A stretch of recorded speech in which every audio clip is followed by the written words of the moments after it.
All right, welcome everyone tonight to our session. We're going to be talking about handling multiple offers. It is crazy out there.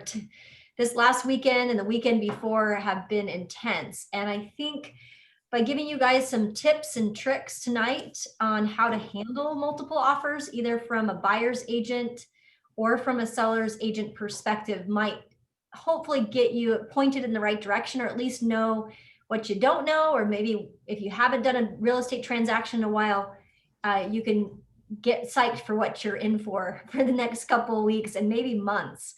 From talking with Candace and attending some market trainings, it doesn't appear that the inventory is going to increase anytime soon. So we have to be prepared as agents in knowing how to handle multiple offers.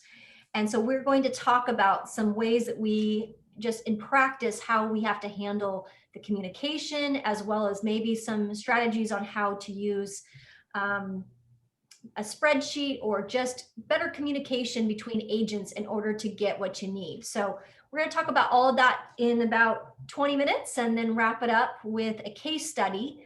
The case study is actually a house that we did a CMA on a couple weeks ago, and we actually tested it. We put the home on the market, and we are going to go over what that looks like in practice. So I will be having Shannon unmute her line so she can talk very candidly about what occurred and maybe give you some tips and tricks for how to handle your listing or to handle your communication if you were to be a buyer. So let's go ahead and jump right into my first slide, Shannon. So communication is really the key. And for some of you, this might look familiar. It is something right directly from the field. I did not, I think Shannon took out, yes, she did. She took out some of the email and the email thread, honestly, that was communication. This is one of my agents. This is an email that I received from a designated broker from a competitor about the showing of one of his agents. One of his agents had actually showed or wanted to show the property that was on the market. And as things are happening right now, things are coming on the market, and the seller gets to determine, does the seller want a review date or does the seller not want a review date? Even if they put a review date on the MLS, would say they're going to review offers on Wednesday next week, they can still accept an offer sooner than that, even though they put that offer review date. And so this communication, the email that I have here on the screen, really was an email that's out of frustration. There was a few explicit emails that were discussed between our agent and and this other agent. This guy is out. He's got a lot of frustration that comes out without even the courtesy phone call or even the most minimum notification by email. You pended the property first thing this morning. My agent drives to the property and has found it on the MLS that the property is pending. Now I know. I mean, he's just going on and on and on here. In the least, you knew you had an offer on the table the day before and didn't let me, the agent, or anyone else scheduling know that. Again, it's not our responsibility to let all of the buyers showing the property know that we've gone under contract, but sometimes there's some courtesy things that can happen. And again, some of your words or text could be used out of context. Maybe this other agent didn't receive the text, whatever it may be. A lot of communication is going on between agent to agent and agent to buyer or seller. And I don't want Best Choice Realty agents to get a bad reputation, nor do I want to have complaints filed against our firm. So it's highly unprofessional to knowingly let an agent waste their time. Again, this guy can be a little extreme when he's talking here. We cut out a lot of the email, how it could possibly be in your client's best interest to take any deal while there are other parties that might make a better offer. I don't know. So a lot of frustration is coming out. I realize this is probably par for the course for you, but it's not standard procedure for someone who is a professional. So again, this particular designated broker is questioning our broker's ethics and professional standards. And it's something that kind of really struck a nerve with me when I got in this morning and I had to deal with this matter. And knowing that another Best Choice Realty agent actually was the winning offer also puts us on high alert. So want to make sure that we spend the time tonight just making sure that when you get into a heated situation or a heated email exchange, there's no harm in CCing me or letting me know about it, because then I can head it off, so that when this designated broker comes at me, I am prepared to know the property type, to know the agents that are involved, and to know that we have high standards. And we can basically, I went back to this guy and said, I'm sorry that your client didn't get the house that they offered. And it is not best practice to, go with an offer, but it was an offer that this seller could not refuse. And so again, communication is really key in properly communicating. What I don't want to get in the habit of doing is, this designated broker, we stoop to their level and then we start name calling and back and forth. That's not what we want at Best Choice.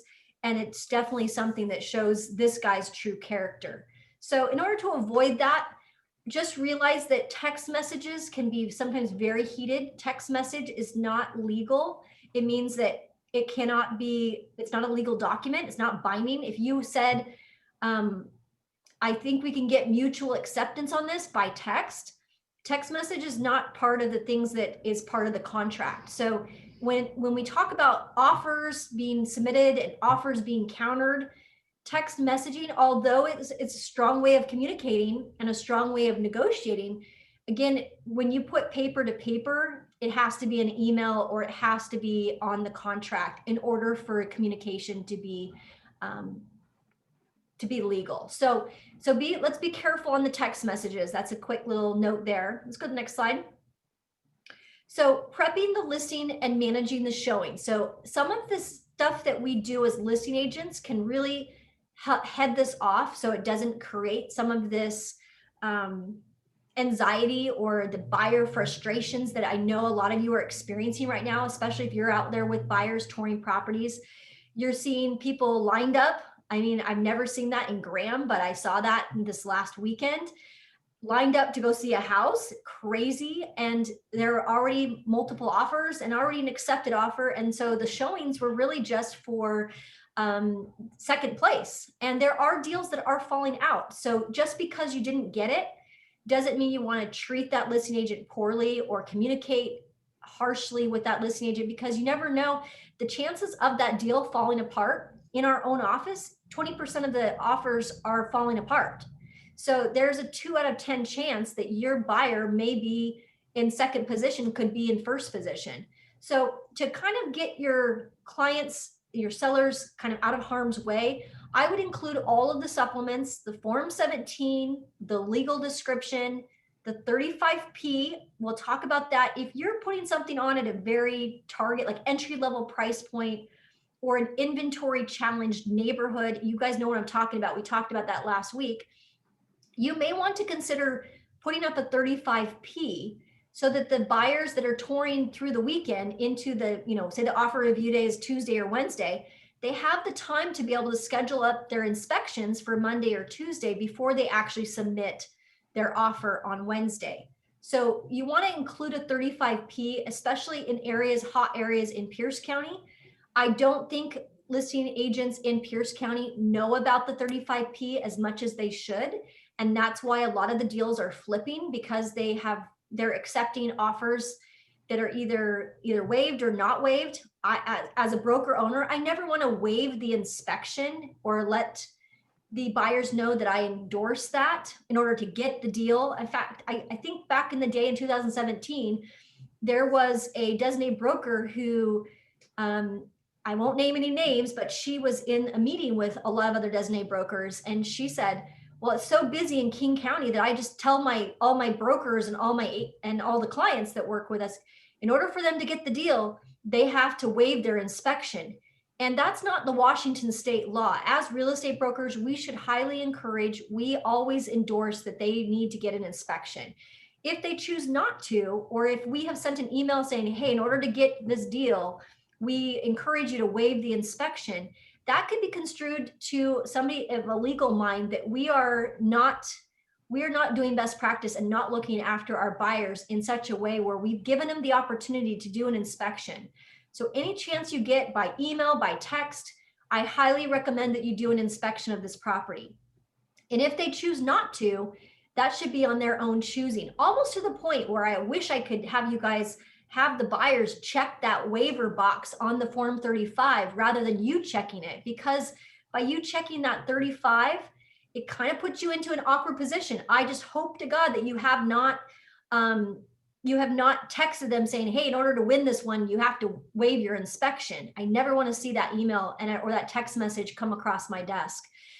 We always want to be encouraging our buyers to do a pre-inspection if we have a review period, or to go ahead and do the inspection, even if it's a 1 day.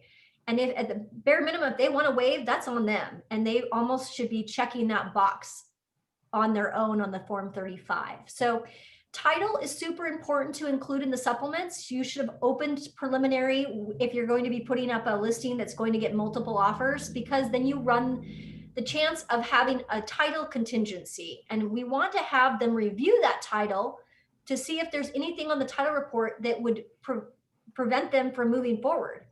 It can often sometimes allow that buyer to waive that title contingency or not to include the 22T if they've seen the title report ahead of them submitting an offer. 22K, 22J, 35E, at least to kind of letting people know, and that would be a 22E. Sorry for my typo there. It's 22E, that BRPTA. They all should be in the supplement so that the buyer's agents can then properly fill out their purchase and sale agreement before offer submission.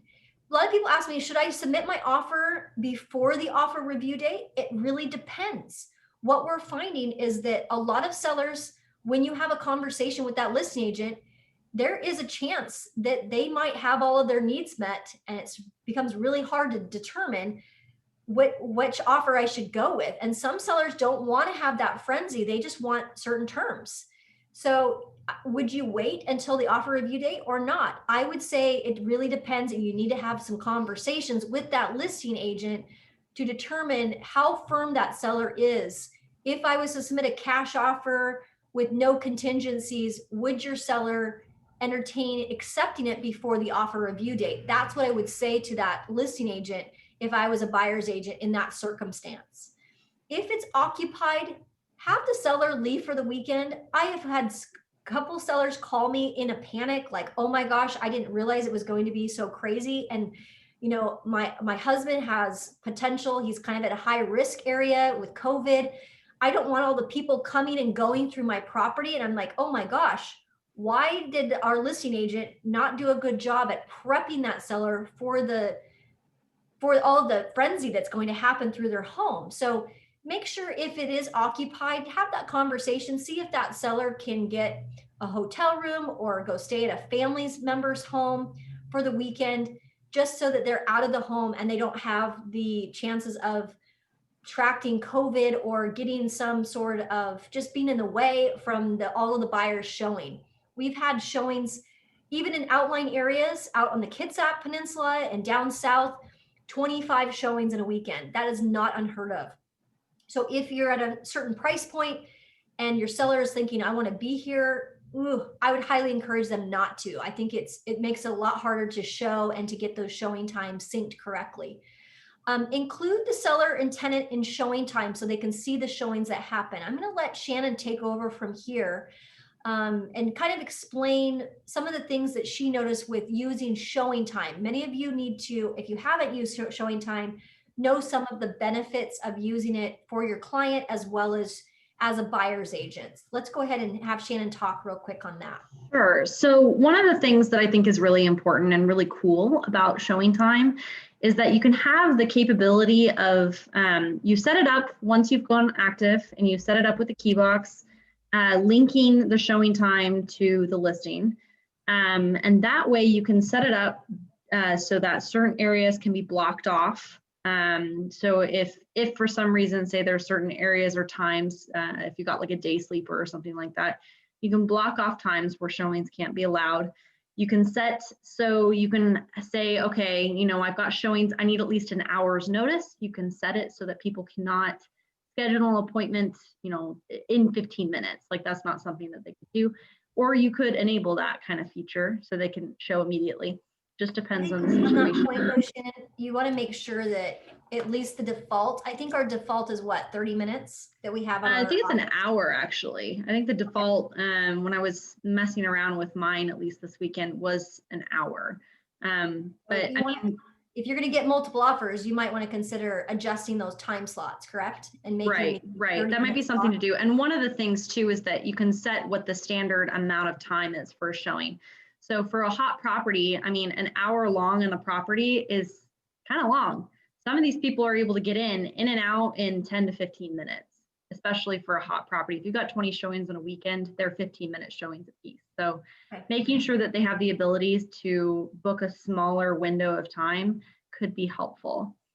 The other thing, sure, what happens though, Shannon, is if the you got 15, 20-minute increments or 30-minute increments, and as a buyer's agent, I've got 4 or 5 properties that I'm showing, and say that there's all these, different time slots and I'm running behind, or what's kind of your experience been with the showing time and making those adjustments? What is there was, at least for my listing this weekend, there wasn't too much of rescheduling those types of appointments, but showing time does make it simple so that if an agent was running late, I had a couple of those, they called me and said, hey, can I get in? That's okay. I mean, as long as you have a record of who's coming and going in the house, it depends on the comfort level, obviously, and who's occupying the property, but it's not too difficult to reschedule those appointments. So in one of the cases, in his scenario, he's like, I'm running late. I showed like 5 homes this morning. Could we come later this afternoon? I said, no problem. Canceled his initial appointment, opening it up so that other people could potentially pop in during that window of time. And then he rescheduled for later that afternoon. So very easy to navigate. One of the things that I thought was incredibly helpful for many clients, it just depends obviously on what you're working with, but it's like a pro tip, really. Add your seller to showing time so that they can see, especially if they're occupied, when the showings are, and in that way they can approve whether or not those showings are going to work for them. So it's not too difficult. You'll just need their email address and maybe their phone number, what showing time would ask for. They have their own platform is the way that it will look like. And they won't be able to see all the agent information, so who's showing the home or anything like that. They'll just get the window of time on when the showing is and whether or not that will work for them. So that I think would be really helpful. I've had a couple friends and family that I've told about, and they're like, that's really cool that you have that type of ability. You can see when the showings are, especially with a busy market, how many showings you're getting on a weekend. So there's a lot of transparency between the agent and the seller. Okay. Yeah, and with that, I think a lot of you maybe didn't realize this, but showing time in essence replaced the need to do business cards. So there's no need to do business cards at all. You don't have to leave the business card, and that has been removed from the bylaws at the MLS. So you actually don't have to leave a business card anymore. And so for those of you that are leaving business cards, that's not necessary. And so when you're going through properties, I'm still surprised to see so many agents leaving business cards, and that's not necessary. It just spreads more and it creates more frenzy, and it's just not needed. So I like that they've made that change at the MLS. So in essence, you don't have to leave a business card, and therefore you can just contact that listing agent, have a conversation, and complete your showing time. And I think as a common courtesy, if I've set my showing time to actually ask for, what did your client think about the home? If you want to get that as a listing agent, you probably want to make sure you at least give them that review. Is your client interested or not?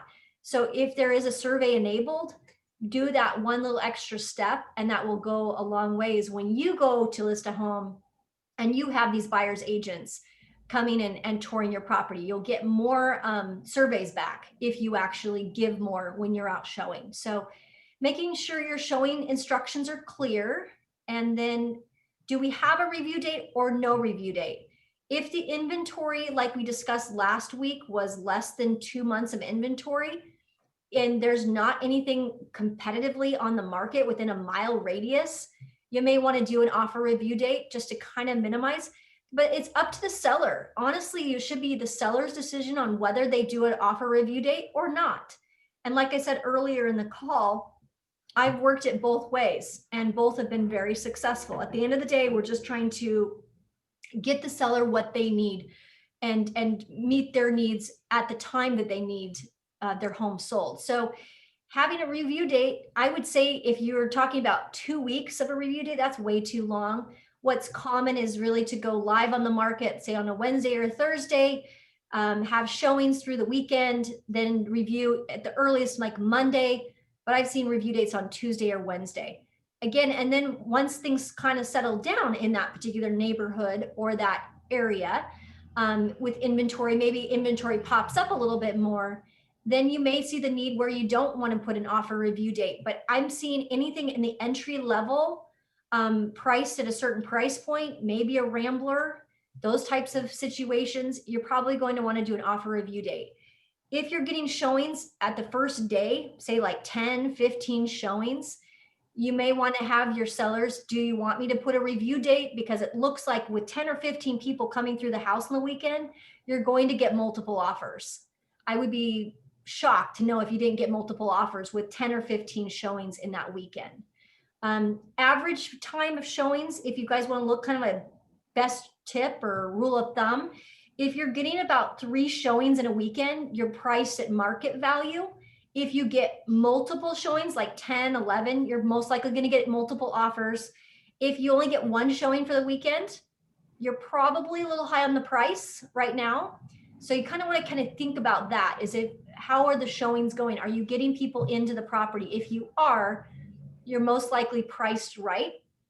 And if you get multiple showings, you're going to get multiple offers. That's kind of the rule of thumb. Set the expectations, and yeah, those are first week numbers. It could be second weekend numbers, but if you're consistently getting 3 showings every weekend, you're still probably priced right. You're just waiting for that right buyer to come along. Not all houses are entry level under, $450 or under $750 in Seattle. So you kind of have to when I say these things are general, every situation is slightly different, but rule of thumb would be if you're getting showings 2 or 3 in a weekend, you're probably going to get an offer. It just might take a couple weekends to get that. But set the expectations with your client. You're welcome to say if they're not getting the showings, it's not because their house is ugly. It's just because either the marketing hasn't, we haven't had enough time on market to really see that. And also price. It comes down to that, price and condition. Okay. Let's go to the next slide. So that's Shannon's example. That was the house that we actually comped out.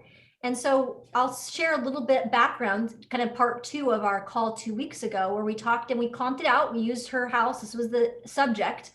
And we actually put it on the market on, Shannon, what day did we put it on? Friday? Yeah, so we waited right after midnight. So if you guys know how kind of the timelines work with the MLS on how they get those current days on market, we waited just after midnight to post it so that on Friday morning, it posted as day 0 on the market. So right after midnight, and from there, it went pending Monday morning, today. Okay, but we knew we were going to get multiple offers. And how did we know that we were going to get multiple offers? What did I have you do? Well, we did CMA, and just based on what the homes in the area, how long they were on the market, and we called all of the listing agents that would be considered comparables to see, what their activity level was like, how far up they went in price based off what they were listed at. And from what they were saying, they were going up 20,000, 15,000, all of the offers that they were getting in, even though they felt like they were priced at market value. Yeah, so the best tip I gave Shannon was call that pending. It just went pending last week, right? We used it as a comparable. It was an active comparable, or it was a pending comparable. When we did the CMA 2 weeks ago, I said, Shannon, market knowledge would be contact that listing agent, get a hold of them. So she contacted them on Wednesday or Thursday before she set the price. And she just wanted market intelligence. And she was very polite and very nice. Hi, Debbie. Just wanted to call and see how your pending sale is going. I will be putting a listing on the market in the next weekend. And just wanted to know if you've been through the appraisal yet. I think you asked a question about, are you past inspection, right? Yeah, I mean, it's very those types of phone calls are very cooperative. I wouldn't be afraid of making those phone calls, just because your house coming on the market or your listing coming up on the market, it could help them just as much as it could help you. So it's a very cooperative type of phone call. In this particular situation, one of the listings agents that I had called, her appraisal was the following weekend. So she was itching to know, when were we going on the market and what were we listing at? And because it will ultimately help her appraisal as well. So the exact same floor plan, I think. Yeah, right? yeah, it was the exact same floor plan, just slightly bigger. So in her situation, she's like, well, this is, your house will be an instant comparable. So I want to know what you're doing just as much as you want to know what happened with mine. Yeah. So and that yeah. one was nice because we knew based on that comparable, right? When we took the adjustments and we built that one in, that she told Shannon how much they got, which was awesome. So Yeah. she knew we backed out the upgrades of the kitchen and the square footage, the additional square footage that she had, and came up with a reasonable price. So we knew that that one is going to be a sold comparable in a couple weeks, and that ours would go mutual most likely over the weekend, and we would get multiple offers. So we knew kind of what that number needed to be, which the buyer's agents didn't have the time to make those calls. They're not doing that market research because they're just out there trying to find a deal. So we leveraged that and came up with a target price. And so we knew what that was going to be. And then we received multiple offers. Let's go to the next slide, Shan. So things to consider. So I'm going to let you kind of go down when you were a seller. Again, we entry level. So this would be in your marketplace. Maybe it's a home in Redmond there's nothing on the market in Redmond. So there's different types of areas and different price points, but things to consider if you are working with a hot property or something that you're dealing with multiple offers. What are some things that you want to consider, Shannon? When you were looking at the offers that were coming in, what were some of the things? I mean, one of the first things you can kind of tell right off the bat what type of offer is coming in by that first phone call you have with the potential buyer's agent. So what I would recommend for buyer's agents that are out there working with, putting offer in after offer, call the listing agent. If your client likes the house, call the listing agent like right after you show, introduce yourself, explain the buyer situation, and ask what's most important for the seller. Engage kind of what they're expecting on showings on, are we kind of in this type of price point? Where do we need to be in order to make this happen?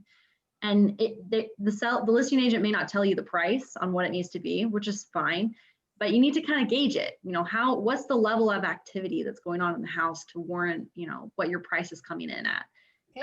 And for this particular property, I mean, there were multiple offers. So for some of these clients, one of the offers that came in, it was over list price, but it was far off from some of the top offers. So you need to be able to gauge what type of price to put on immediately when you're putting that first offer together.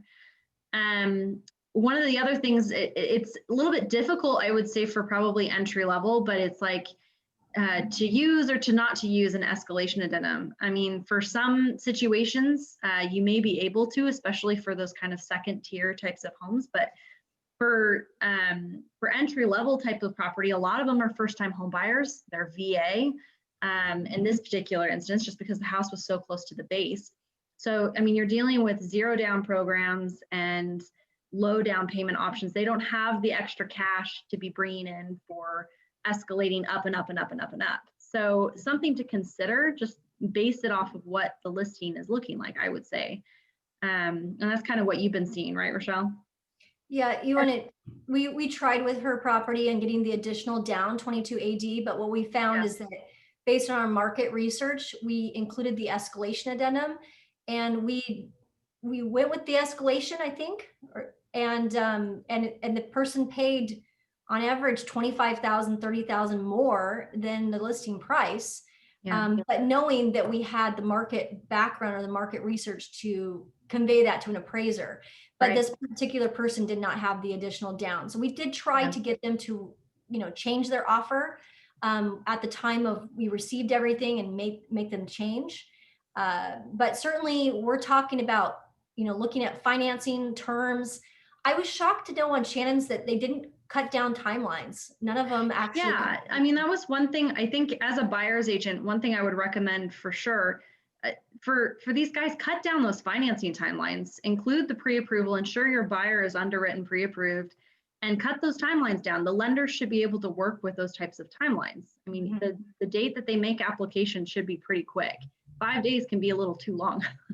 Yeah. Long. And then the conversation about VA versus FHA versus conventional, at this point, all of those three different types have to be appraised. And I'm not seeing, VA having more struggles than FHA or FHA having more struggles than conventional. It really comes down to the lender and the AMC. We've talked about the AMC and the appraisals before. So it really, at that point, it's kind of an even playing field, but do they have more down? I think that's the question. Yeah. If you're going with VA, okay, great. You want to take advantage of the VA, zero down loan, but do you have additional funds in case the appraisal doesn't come in or if there's repairs that are needed? So having a conversation about that type of financial ability would be what I would do, rather than saying, I'm going to go with an FHA versus a VA because the appraisal is going to be better. I'm not seeing that. I'm seeing challenges in all three of those categories right now, based on who they order the appraisal and who the appraiser is that honestly goes out, and sometimes we don't have control over that. Mm-hmm.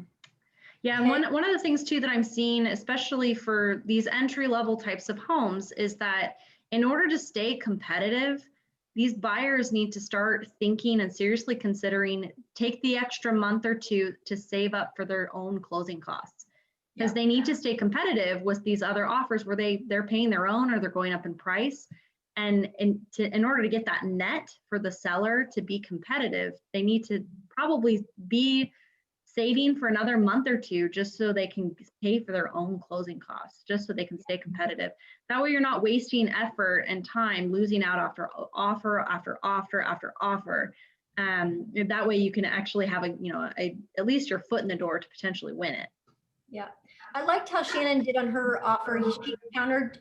They went ahead and didn't do a pre-inspection, the offer that she chose, but she offered the home warranty. I think that was a nice gesture on the seller's part. Something that you may want to consider if you're working with a seller and they just don't have the time.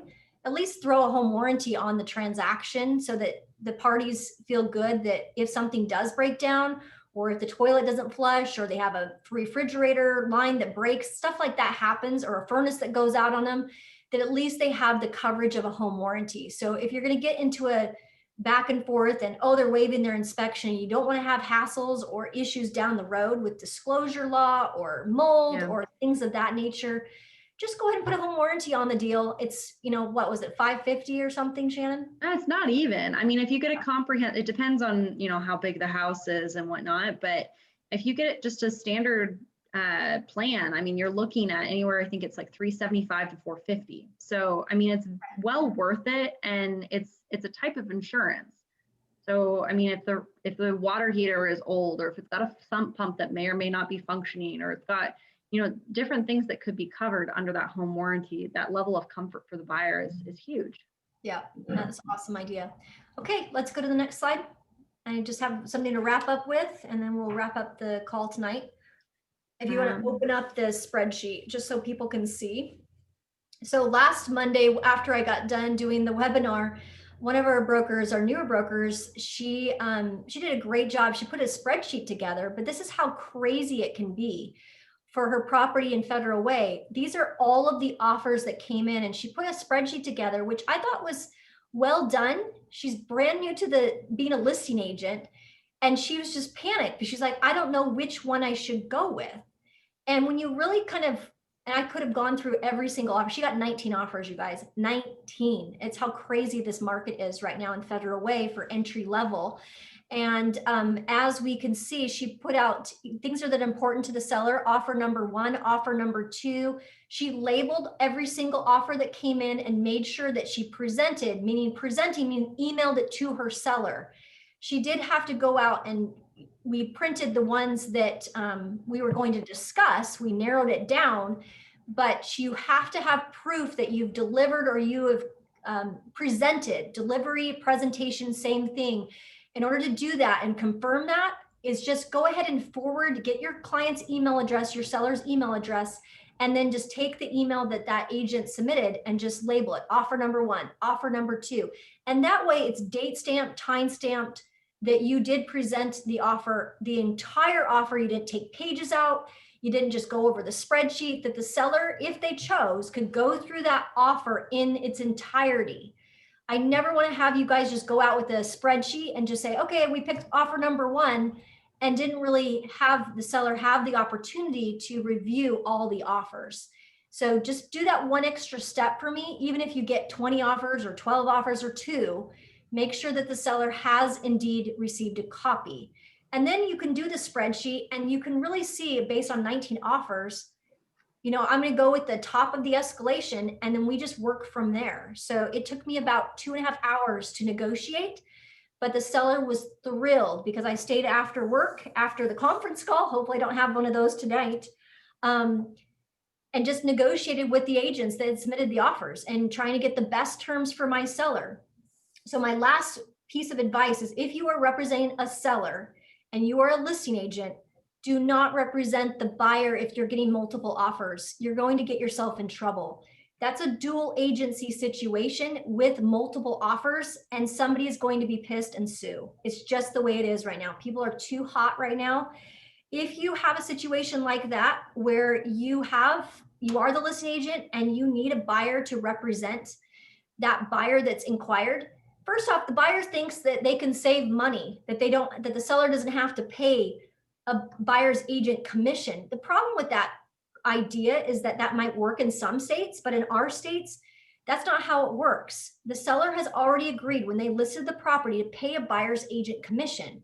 So in essence, why put yourself in harm's way and be a dual agent when you're competing with several other offers and maybe saying the wrong thing or divulging something that's super important that will help that buyer win over somebody else?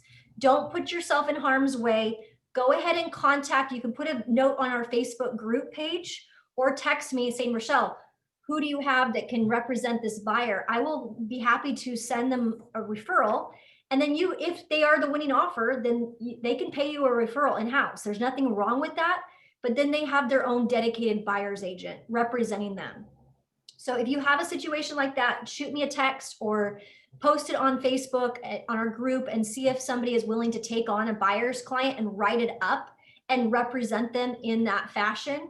We were fortunate this last week to get 2 sales because of that strategy, and also kept us out of harm's way. So be careful on the dual agency and agent representation. Make sure that the buyer does have representation. And that's all I've got today, Shannon. Hopefully that was helpful. If there's any other. Yeah, this is great. I think we've got a couple people that have some questions. But one other thing too that I think I should share with all of you is that I think one thing that I found after putting a listing up and having many showings, like 20 plus showings over 2 days, is that having an open line of communication with all those agents so that they understand, if you have a review date, what are the expectations? When do you need them in by? When are you presenting? And when are you going to be making your decision? There's a lot of uncertainty and a lot of confusion. And if you're very clear about it from the get-go, it makes people feel very comfortable that they're working with a very professional real estate agent, and that it's going to be, you start expectations from the beginning. And if it's smooth at the beginning, it'll be smooth at the end. So. Okay, so we have some goodies we can send to everybody. So we'll send those emails as well with the recording out to everybody, Shannon. The one that you used, that would be a great takeaway. I think Diane said, what's a typical loan timeline? Conventional 30 days right now I would say the banks are struggling the most with the level of demand of the refis.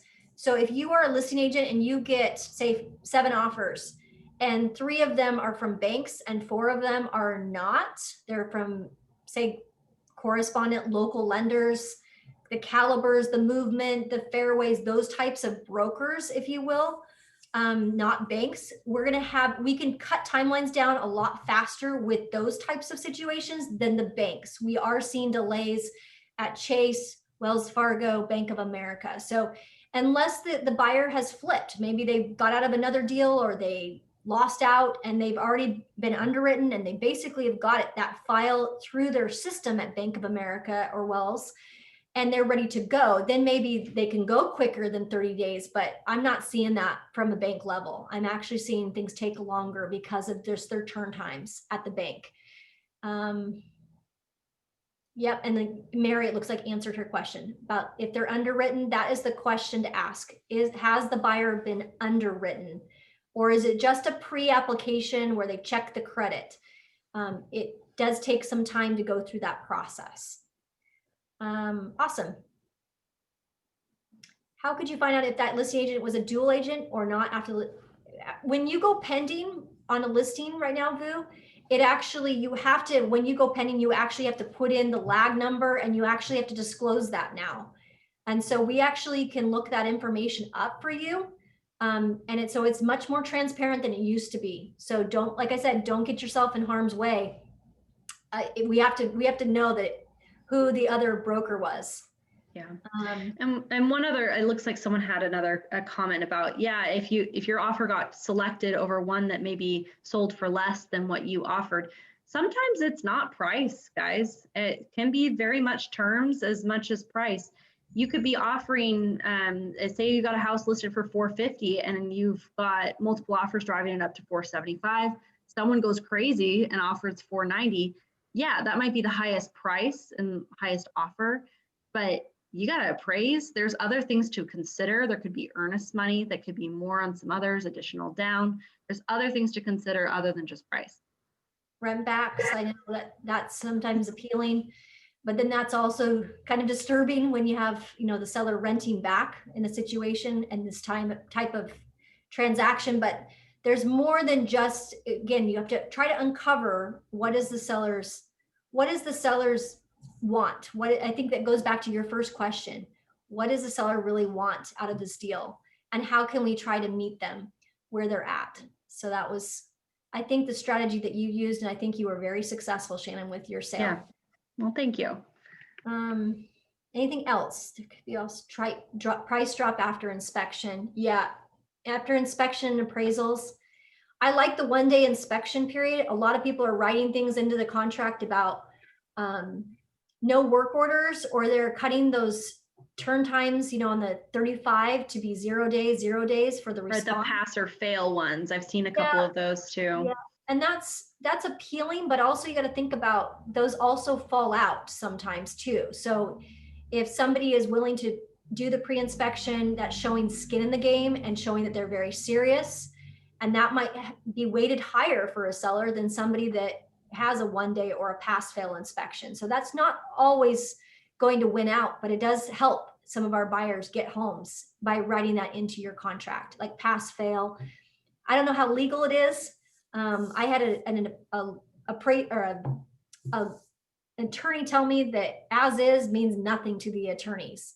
It has to be a very lengthy paragraph to define what as is really means. So if you write buyer is buying home as is and think that that's going to be the way to win an offer, I wouldn't say that would be best interest. I would have something much more lengthy, or some sort of language just understanding that you're using the 35 as a pass fail.